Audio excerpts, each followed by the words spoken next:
Book your New Jersey summer vacation. Get ready for sunshine vibes and waves of beach and boardwalk fun. Go for exciting destinations, entertaining nightlife, and endless outdoor adventures. Whether relaxing along 130 miles of Jersey Shore or climbing high in the Skylands. Create your New Jersey summer escape at visitnj.org/booknow.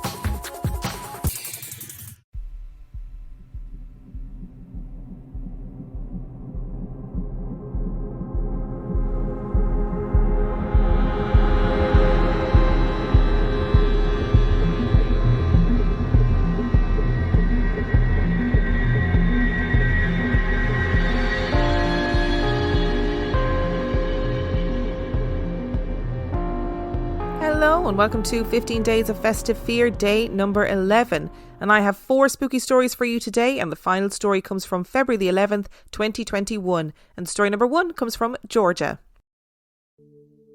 My story starts when we moved house when I was around 6 or so. Me, my parents and my younger sister moved from a small house in town into a big Victorian house. It had a wine cellar and a large attic, and many of the features were original.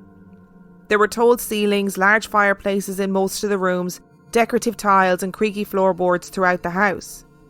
We were so excited to have all the extra rooms to play in, and I remember not thinking it strange how we suddenly had moved from our small family home into such a large house.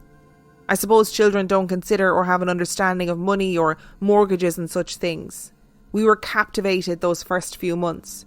It was like we had been transported back in time. And for 2 imaginative young children, it was so much fun exploring and discovering hidden treasures as we renovated, old coins under the floorboards and mummified birds that had died in the chimneys long ago. We felt at home as soon as we moved in, so we could never understand our friends' skittishness when they would come to play. They would comment on a creepy feeling within the house, and if we had a sleepover, they would refuse to go to the bathroom alone if they woke up during the night, which we found quite amusing. I remember always deliberately walking a bit too fast a pace back to the bedroom, making my friends run, squealing behind me. I always put it down to them living in modern houses and not being used to the old features and unfamiliarity of a period property. It wasn't until I was a bit older that I started noticing the strangeness that so many others picked up on. It started off small. I remember sitting in the front room with our new puppy sound asleep on my knee when suddenly he bolted upright, completely alert, and let out a soft guttural growl while staring intently at the door to my right. A few seconds later, the door creaked open, slowly moving until it was fully open. I sat, frozen in silence, and watched as my dog's eyes followed something move across the room, his head tilting. I remember putting my hand in front of his face and him moving and dodging my fingers to carry on watching. He followed it until it reached the fireplace and then sighed and went back to sleep. Things like this would happen a lot. Doors creaking open or suddenly violently slamming shut out of nowhere. The ceilings would creak and bend like there was someone walking on the floorboards above, making the crystal chandeliers dance around. Even when I was alone in the house, I was never scared. I would put it down to the house being old or a draft or something. It was when my sister and I moved our bedroom to the attic that more bizarre things started happening. We would both wake up in the night to the sound of the door creaking and soft but prominent footsteps coming up the stairs. The sound would stop when it reached the carpet at the top of the stairs, and our 90s style karaoke, which was situated in the centre of the room, would switch on and start playing full blast. And I mean full blast. The first time it happened, our dad came running up to shout at us for playing around in the middle of the night. I remember the look of pure confusion on his face when he saw both of us wide-eyed in our beds at the other end of the room. Even though it sounds strange, it never felt scary or alarming, more like someone playing a joke on us. And eventually we would get up blurry-eyed and pull the plug out of the wall and go back to bed like it was nothing. We would forget about it by the morning, and our parents didn't seem particularly concerned or surprised, which I didn't pick up on at the time. Other more notable events happened throughout the years. It sounds odd, but I would experience an intense feeling of being watched whenever I would use a hairdryer. I know it sounds crazy, but I would feel so uncomfortable, like someone was screaming in the background behind the noise of the device, to the point of me turning it off to check if there was someone else in the house. I would feel this encroaching feeling of fear and panic, and the hairs on my arms would stand up. It would start off small, and I would try my best to shake it off and suppress it, telling myself it was ridiculous. It would slowly build and build until I would feel this terrifying sensation of someone running up to me behind me with their arms outstretched, and I would throw the hairdryer on the floor and stop. I could never explain it, and it still doesn't make sense to me. What's weirder is that my sister recently described the exact same thing happening to her when we lived there, even though we never discussed it at the time. Another strange event occurred when I was a teenager. My mum and I were arguing about something or nothing, as teenagers and mums do, until it became a blazing row, with both of us screaming at each other from across the kitchen. Suddenly, and out of nowhere, the large clock above the fireplace flew off the wall with such force and shattered across the floor. We both stopped in complete shock and stared at one another. Being a stubborn teen, I stomped off into the next room, not wanting to acknowledge how odd it was, and left my mum to clean up the shattered glass. I remember stopping and hearing her sigh and say, Okay, I'm sorry I took it too far," as she brushed up the glass. She didn't know I was still within earshot. I asked her later that night who she was talking to, and she looked a bit shocked and a bit embarrassed that I'd heard her. She smiled sheepishly and said she was talking to her mum. My grandma had passed away a few years before, and I remember thinking it was sweet, but for some reason I didn't believe her. This wasn't the only event to happen involving me and Mum. We were together one night and watching Most Haunted, of all things, and discussing that if spirits were real, it must be very insulting and invasive for a bunch of people to run around screaming with cameras and profiteering out of their lives and tragic events, when Derek Acora did his classic, "Is anybody there?" in the background of our conversation. Without hesitation, the huge chandelier hanging in the kitchen came crashing down and smashed in a million pieces on the kitchen island beneath it, making us both scream for dear life and jump to our feet. Clinging to one another, we nervously peered through the door to assess the damage. We stood there, speechless, surveying the hundreds of jagged, broken crystals covering the floor and the large crack in the middle of the island. When our eyes finally met, we inexplicably burst out laughing and were completely hysterical. Again, it didn't feel scary, like it should have, but it definitely felt like it was deliberate and too well timed to be a mere coincidence. Probably the strangest and most unexplainable thing to happen in that house occurred in front of all four of us one night. Me, my sister and my dad were reading and relaxing together after school. I was lying on the rug on my belly, my head propped up by my elbows watching Blue Peter, when I became vaguely aware of the sound of my dad's guitar in the background. The strumming was repetitive and out of tune, like someone was running their hand along the strings over and over again just to be annoying. I turned around to tell my dad to stop, and saw him and my sister sat on the sofa, open-mouthed and staring towards the fireplace. It was then I realised that my dad wasn't holding his guitar. I followed their gaze to the guitar leaning against the fireplace. The strings were moving frantically, the sound vibrating against the wall, when suddenly the guitar stood bolt upright from its leaning position and then slammed down against the wall. My dad and my sister gasped out loud in sheer disbelief, and I shot to my feet and ran to tell my mum, who was cooking in the kitchen. The moment my foot reached the kitchen step, something flew past my face, missing me by inches. My mum screamed and ran over to check if I was okay. The large ornamental fish that was bolted to the wall above the door lay shattered at my feet.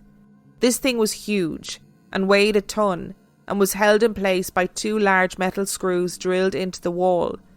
There was no way it could simply have fallen like that.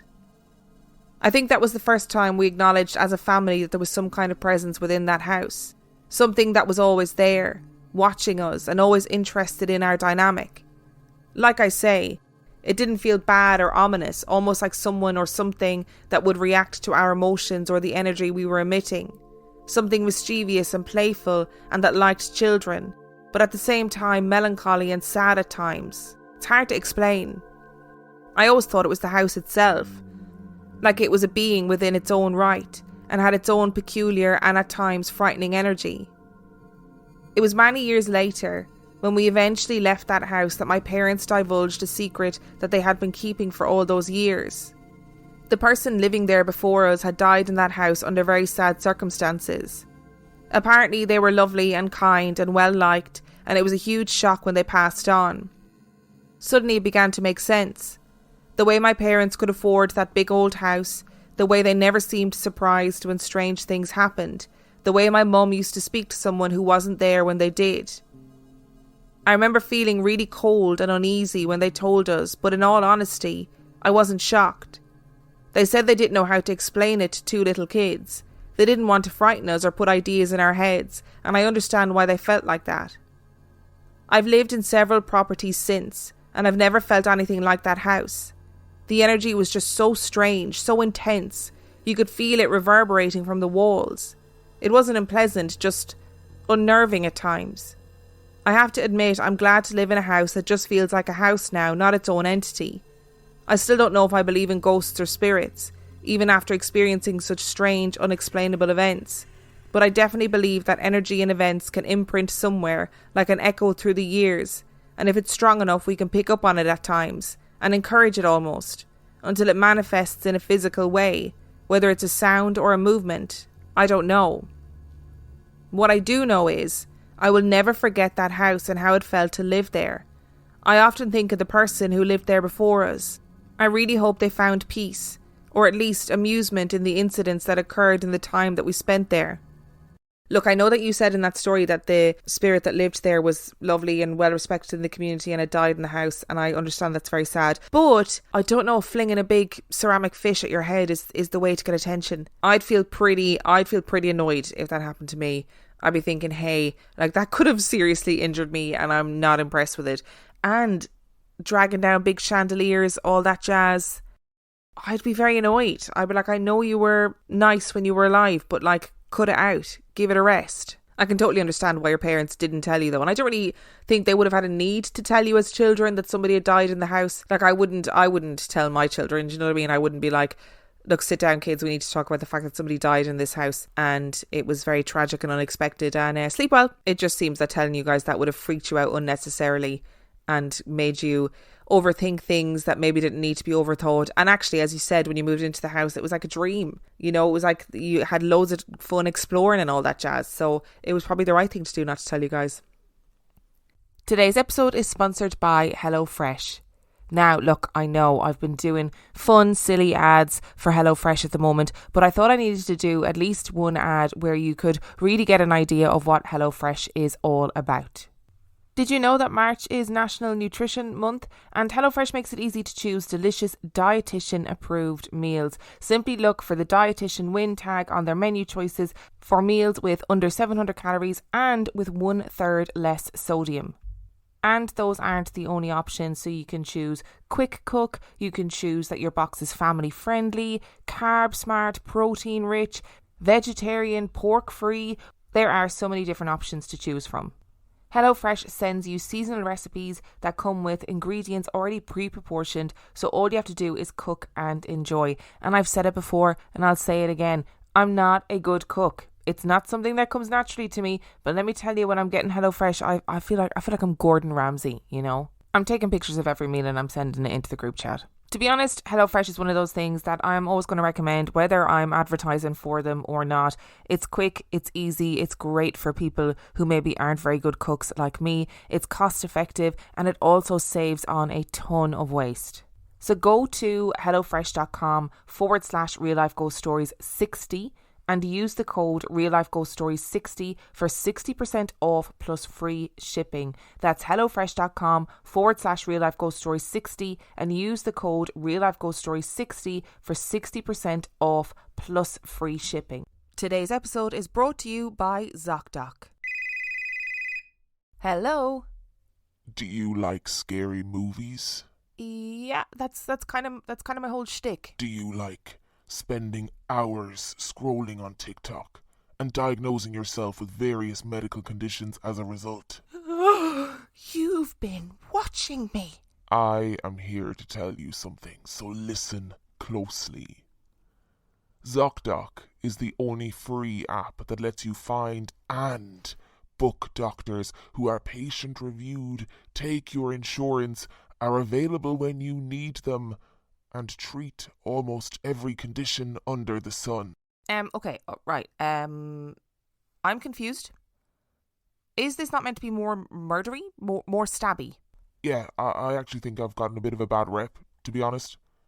And I'm trying a new approach, more helpful, more human. Wow, weird. But I'm listening. Surprise twists may work for horror movies, but not for medical care. With ZocDoc, there is no alarm and no surprises. Choose from thousands of patient-reviewed doctors and specialists, browse doctor profiles, upload and verify your insurance information, and get the care you need. I hear what you are saying, but this might be the weirdest thing that's ever happened to me. Go to ZocDoc.com/ghost and download the ZocDoc app for free. Then find and book a top-rated doctor today. Many are available within 24 hours. That's ZocDoc.com/ghost. Today's episode is sponsored by Hers.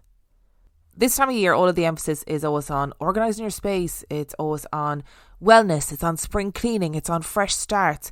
But actually, the most important way to take care of yourself is to take care of your mental health, and you can do so at forhers.com. At forhers.com, you can get access to real medical providers who can prescribe trusted anxiety and depression medication if it is right for you. The process is 100% online, including unlimited check-ins, provider messaging and support along the way. Plus, to make things even simpler, you can get your first month of treatment for just $25 if prescribed. To get started, go to forhers.com/spring. That's forhers.com/spring. And I know for some people that getting access to proper mental health care can be a serious source of stress in and of itself. It also can be really difficult to talk to healthcare providers face to face about things like your sexual health, about things like hair loss, and about things like your mental health. That is why Hers makes it simple. Get started today at forhers.com/spring. That's forhers, forhers.com/spring. The offer is only available if prescribed. Prescription products require an online consultation with a healthcare provider who will determine if a prescription is appropriate. The subscription is required. Additional restrictions apply. See website for full details and important safety information. And story number 2 comes from Terry. I'm from Belfast in the north of Ireland, and in 2006 my girlfriend, now my wife, and I went to Dublin for the weekend as our new house was being painted. We were staying in my girlfriend's sister's flat in a house near Croke Park. She was away with her boyfriend, and on the Saturday night we had a night out in Phibsborough, had a great night and got back to the flat before midnight. Before going to bed, I went into the bathroom and used the toilet. I felt the room grow slightly warmer and then noticed a white man about 6 feet tall in his 30s with black medium-length hair, clean shaven, wearing a pink sweater, a white shirt collar underneath and jeans. He was standing with his hands by his side and was just staring at the wall, no more than 2 meters away from me. The weird thing is, as if a strange man standing in the bathroom with me wasn't weird enough, is that he was too tall to be looking into the mirror that was hanging from the nail on the wall. I wasn't frightened and I didn't feel any threat. I could smell him and I sensed that his name was Michael. Don't ask me why I felt that, but I just did. I attempted contact by asking him, "How's it going?" or words to that effect, and nothing.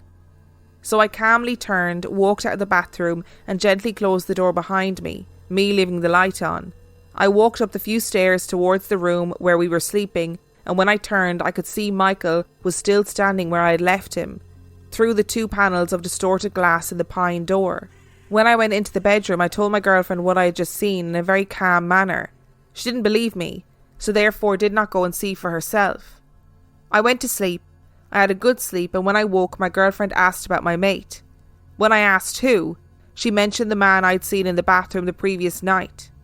I searched my mind, trying to recall an altercation when we were out, I asked for clarification, so she reminded me, and then I remembered. 6 months later, when my girlfriend's sister and her boyfriend were up in Belfast for a wedding, which the groom suddenly decided wasn't happening that morning, I tried to tell them about what I saw in their flat. My girlfriend's sister thought I was referring to an apparition several of their older sisters witnessed when they were all young, in the top room of the house we were standing in the late 1970s. It was a monk, looking out of the window at the bottom of their bed. When I told her it wasn't that, it was in her flat in Dublin, she screamed. Her boyfriend didn't believe me. However, to this day I can still see him through the glass in that bathroom door, and I wonder who he was. About 8 years ago, while I was preparing to start a fortnight of night shifts, I would sit up late, have a glass of wine and watch a movie with the baby monitor on, so I could go up and tend to our second son so my wife could sleep. Then in the morning, when everyone had gone, I would get my sleep. But this one night, I thought I heard my young son stir, so I went up the dark stairs to the second floor of our late Victorian terraced house. We'd only been the third family to inhabit it since it was built in 1900, and we had done quite a lot of work on it to make it our own. It was now our home. Upon reaching the first landing outside the bathroom, I sensed someone at the bottom of the next set of stairs, moving into the darkness. My eyes had yet to adjust. I felt a light hand touch on my elbow, and I thought I heard my wife whisper, "He's okay." So I carefully passed the narrow gap between us and replied that I knew he was and carried on, taking each step one at a time, aware of those that creaked. But just a few stairs up, I realised that my wife was not there. She was in bed the next floor up. Feeling slightly freaked out, I checked on my son, knowing he was okay, and then checked on my wife, who was fast asleep in our bed. Whatever I had experienced, I knew what I believed to be a female spirit was caring and gentle, and therefore I had no need to fear what I had just felt and heard. When I returned downstairs, I could see the corner on the landing where it happened much clearer as my eyes adjusted to the light, and just felt thankful for it, and I whispered a little thank you as I passed. The rest of the early morning passed without further incident, and once again my wife was not overly alarmed when I recounted it to her. I honestly believe she thinks I'm full of shit, but she knows I would never lie about such a thing. She knows me well enough to know I would not make up anything that would frighten her. I had started to hear and feel further things in this house around this time. When I was sleeping before work, I would hear my name being called or somebody nudging me. Sometimes it was a loud call or a light whisper in my ear. I was always alone in the house. I always woke on time and learned not to worry. I often thanked whoever it was. Since we moved into the house, we always felt a warm, welcoming presence, and after 13 years and 3 children, we became the third family to leave that old house. I have no explanation why or how I've experienced these things. Perhaps I'm more open-minded than others, maybe. As a believer, I'm more susceptible to seeing paranormal or even supernatural things. Do guardian angels exist? Is it instinct, or do we want to believe it to be God? I don't know. But I have one theory for me personally. I was an undiagnosed twin. My mother did not know she was about to give birth to me until after my identical twin brother was born, and she was told she was about to deliver a second child. Clearly unprepared, she said she didn't want it. What she did not know was that I had suffered a brain hemorrhage as my brother was being delivered and was very ill.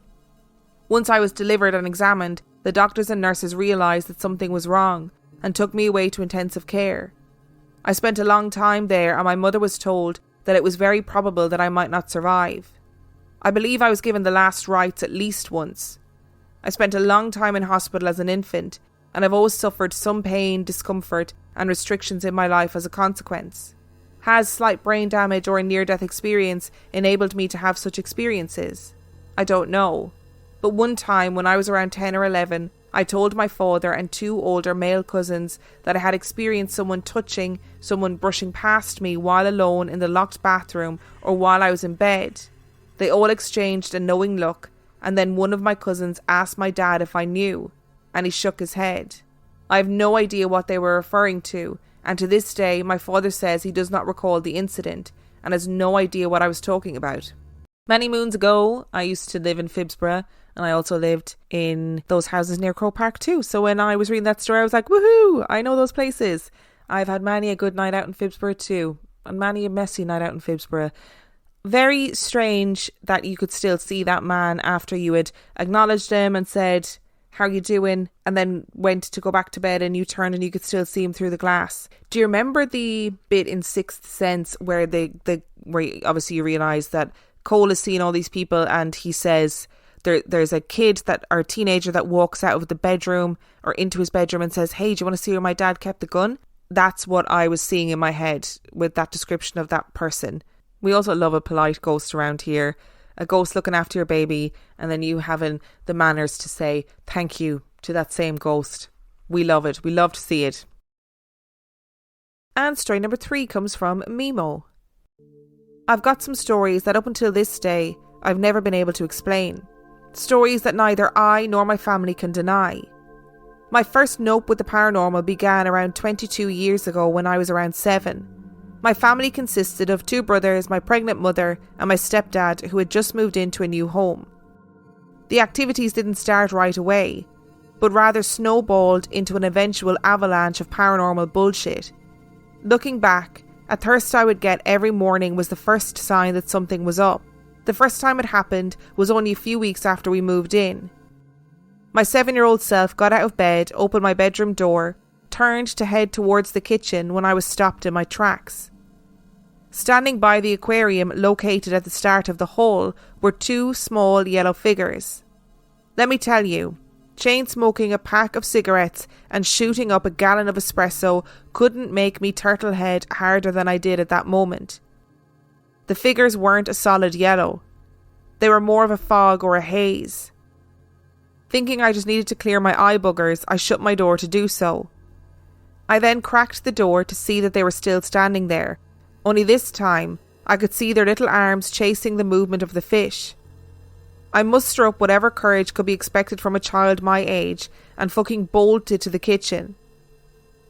After time, the fear slowly dissipated and I began to stand between them. They were about my own height and wouldn't vanish even when I ran my arm through them to see if they had any mass. This ritual of waking up, standing between them and attempting to touch them eventually led me to believe they were just harmless dead children who enjoyed our aquarium. Considering child ghosts almost made me shit myself, what happened next damn near made me barf my soul out. The real phantasmic shit hit the fan after my sister was born. I began having a strange feeling that something dark was in the house. When my sister turned 4, she was gifted a Barney plush and Cabbage Patch doll.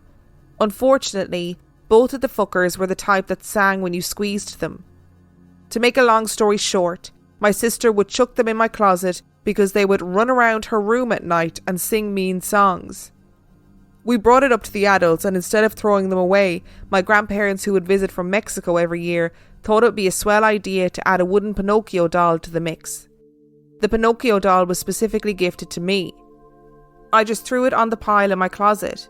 Keeping them there worked for a while, but after time they would end up all over the house, this time not restricted by the night. Eventually my mom indulged me and put a lock on my closet, but this didn't stop it. At this point it was so bad that I was hearing stuff move around in my closet at night, and I started sleeping face down due to the presence I felt lingering just outside of my covers.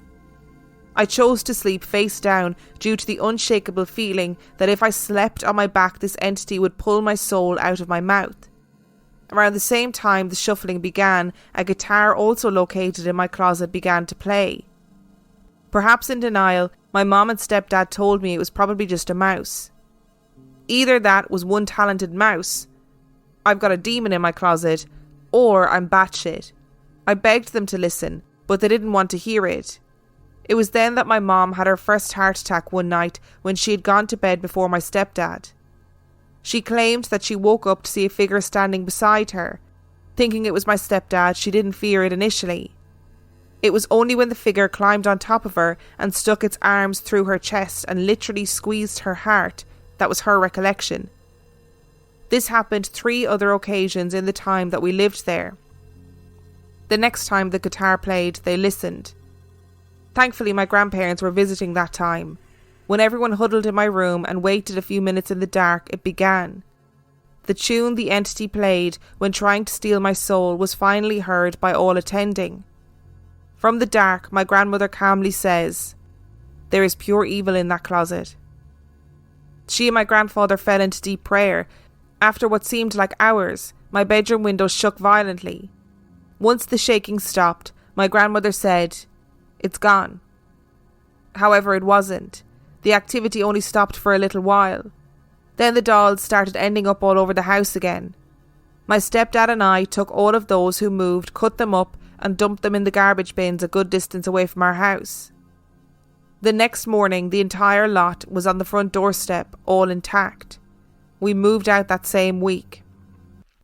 If my child was complaining about their toys moving around at night time to the extent where you have to put a lock on the closet door, that is some Chucky shit. Okay, that is incredibly terrifying. I just have like a vision of something crouched in the closet, like playing with these toys. No, that is so terrifying. Oh, and I don't know, I think I would move out. I honestly think I would move out as well. If I was in that situation, I knew I'd cut up those toys, I knew I'd put them in the bin, and then they appeared back on my doorstep. I honestly think I'd move out. And I know we always say it's not as simple as just moving out, but I'd be packing up my shit, I'd be moving back in with my mum. That's what I'd be doing. No way. And story number 4 comes from Micah and Ashley. I was inspired to write in after hearing the story recently of a girl seeing a wolf in her room. When I was young, probably around 5 or 6, I also had a regular wolf visitor. He would simply stand alongside my bed and stare back at me. This thing was enormous, but it never felt menacing and I was never scared of it. Perhaps it was an omen, as now I'm a vet tech that works at a shelter with plenty of large dogs, including wolf-coyote hybrids on occasion. Flash forward a few years, and I began seeing a shadow person that would simply stand in the corner of my room and watch me. This I was completely terrified of. It was the blackest of black, and I could feel the seething hatred it had for me. It would occasionally try to reach out and touch me, but it could never make contact with me, like something was blocking it from touching me. It's important to note that I was never sleeping or close to sleeping when I saw this, so I know it wasn't sleep paralysis. I moved out of my parents' house and into a lovely little cabin in the middle of nowhere, happily married. Our house is in the middle of the backwoods of Ohio. There's nothing but woods and crop and fields around here. The shadow person didn't follow me to the house, thank God, and I felt safe and relaxed there. Until one night. I was alone with my dogs. I feel it's necessary to say that I'm not afraid of being alone in the woods at night. That doesn't bother me. Especially with my dogs with me. And my cats, which people should definitely fear more than my pit bull, who would just lick you to death. We were watching TV on the couch when I heard a distinct pair of boots clunking across my wooden front porch. This was odd for many reasons. How did I not see headlights coming down my driveway? How did my dogs not hear them coming before now? Who is coming to my house at night without texting me first? My dogs cocked their heads towards the door, so I know they heard it too. Being the introvert I am, I immediately hit the floor and shimmied over to where I could see out the window. There was nobody there. Now I was sweating and my dogs were growling. I started to dial my husband to get his butt home when I heard the blood-chilling sound of my front door lock. I snapped my head over and saw the latch flip to unlocked and then immediately back to locked. I saw it move, and there was no one there to move it. My husband came home shortly after and nothing has happened since. Perhaps the shadow man tried to come for me after all. Now for the best and final story. My husband grew up in a beautiful house in the middle of nowhere. His family raised cattle and had acres of field for the cattle and horses to roam and graze. One snowy evening, his mom and dad were sitting at their table looking out the back deck over a field. They saw through the snow a large floating light sink down to the ground and then soon after take off again directly upward. The next day his dad went outside and there was, you guessed it, a giant crop circle that was burnt 4 feet down into the ground. He decided to get some of the soil there tested and it came back positive for radiation. The grass took abnormally long to grow back in the circle and the horses and cattle refused to go near it. I've recorded these backwards, as in from 15 down, please don't ask why. But at some point later in the series of 15 Days of Fear, I do talk about the wolves because there are more wolf stories. And I'm not going to repeat myself, but we've gotten so many wolf stories from people since we aired that original wolf mini episode. Like, so many people have experienced wolves visiting them in their childhood, which I think is insane. And I talk about it in further detail in a later episode. I think it's only like 2 episodes away. I would be so convinced if I was living in the middle of nowhere that it was a person that was coming to get me. Like, I don't think I would for a second think it was anything paranormal until I physically saw the lock, like, unlock and lock again with nobody there. But I would be convinced that it was a person rather than paranormal. And I think, like, being a person would scare me way more than it being something paranormal. And as for the UFO, we're just going to gloss over that. We're going to pretend that didn't happen. No way, no how. None of this radiation, none of this animals refusing to go and eat from it. No. Thank you to Georgia, Terry, Mimo, Micah and Ashley for your stories. Remember, the last story was from February the 11th, 2021. If you would like to send in your story, you can do so by emailing it to reallifeghoststoriespodcast@gmail.com. You can also check out our website, reallifeghoststoriespodcast.com. And on that note, I shall see you next time.